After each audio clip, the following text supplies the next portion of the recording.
नमस्कार दोस्तों महाराष्ट्र में डिप्टी सीएम सुनेत्रा पवार ने भारतीय जनता पार्टी की नींदें उड़ा दी हैं। जिन लोगों को यह लगता था कि सुनेत्रा पवार राजनीति में कच्ची हैं, अजीत पवार के निधन के बाद टूट चुकी हैं, वो क्या राजनीति करेंगी, सुनेत्रा पवार ने उन सभी के छक्के छोड़ा दिए हैं।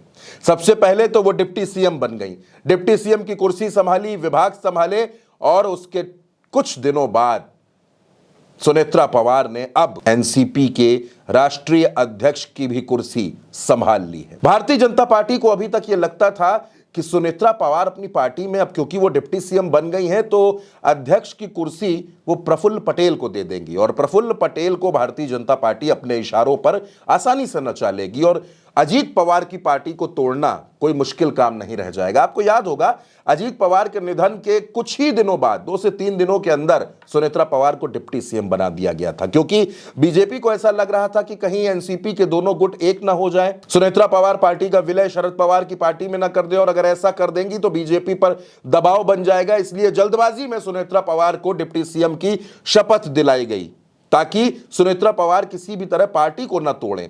लेकिन बीजेपी को इस बात की उम्मीद थी कि प्रफुल्ल पटेल को एनसीपी अजीत गुट की कमान मिलेगी, लेकिन सुनेत्रा पवार ने ऐसा नहीं किया। सुनेत्रा पवार ने खुद पार्टी की कमान संभाली, वो पार्टी की अध्यक्ष बन गई, यानी डिप्टी सीएम और पार्टी अध्यक्ष का पद दोनों सुनेत्रा पवार ने अपने पास रखा। सुनेत्रा पवार इस बात को जानती हैं कि अगर वो पार्टी को नहीं संभालेंगी तो पार्टी के टूटने में देर नहीं लगेगी। 40 विधायक उनके पास हैं और बारामती की सीट पर उपचुनाव होना है। जाहिर है कि बारामती के उपचुनाव में सुनेत्रा पवार ही चुनाव लड़ेंगी। अब बात आती है राज्यसभा पर, क्योंकि सुनेत्रा पवार राज्यसभा की सदस्यता से इस्तीफा दे चुकी हैं, सीट खाली है और तय यह किया गया है कि सुनेत्रा पवार ने जो सीट खाली की है उससे पार्थ पवार यानी कि सुनेत्रा पवार के बेटे वो सांसद बनेंगे। यानी डिप्टी सीएम भी अपने पास, पार्टी अध्यक्ष का पद भी अपने पास और राज्यसभा की सदस्यता भी अपने पास। ये सुनेत्रा पवार ने किया है। वो सुनेत्रा पवार जिनको हर कोई राजनीति में अभी मंझा हुआ नहीं मानता था, तो कितनी मंझी हुई खिलाड़ी निकली हैं भारतीय जनता पार्टी को आज समझ आ रहा होगा। बीजेपी को लगता था कि अजीत पवार का जो वोट बैंक है, अजीत पवार के जो विधायक हैं, उनको धीरे धीरे बड़ी आसानी से अपने पाले में मिला लिया जाएगा, लेकिन सुनेत्रा पवार ने ऐसा कुछ होने नहीं दिया। अजीत पवार के निधन को दोस्तों 1 महीना पूरा हो चुका है और इस 1 महीने में अजीत पवार के निधन पर कई मर्तबा सवाल उठे हैं। सुनेत्रा पवार सीधे कोई सवाल नहीं उठाती हैं, बल्कि सुनेत्रा पवार की पार्टी के नेता सवाल उठाते हैं। अमोल मिटकरी एनसीपी के एमएलसी हैं, वो सवाल उठाते हैं और सुनेत्रा पवार के भतीजे रोहित पवार, वो तो बाकायदा 4 से 5 प्रेस कॉन्फ्रेंस कर चुके हैं, थाने का घेराव कर चुके हैं, हंगामा कर चुके हैं। रोहित पवार सीधे सीधे कहते हैं कि अजीत पवार के साथ जो हुआ वो एक साजिश है।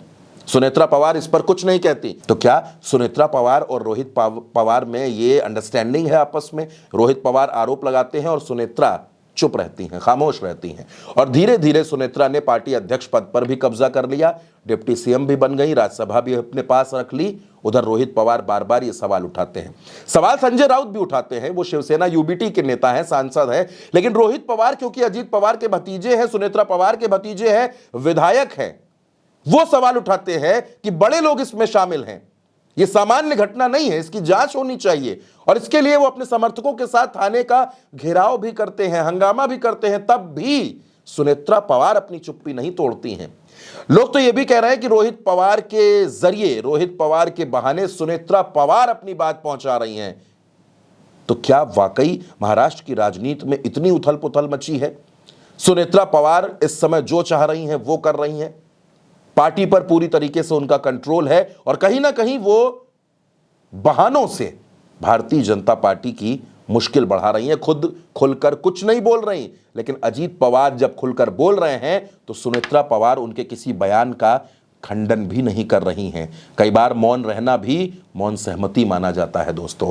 तो महाराष्ट्र की राजनीति में जो भी होगा बड़ा दिलचस्प होगा दोस्तों। फिलहाल इस खबर में मेरे साथ इतना ही। आप अपनी राय कमेंट बॉक्स में जरूर बताइएगा, चैनल को सब्सक्राइब जरूर कीजिएगा। नमस्कार।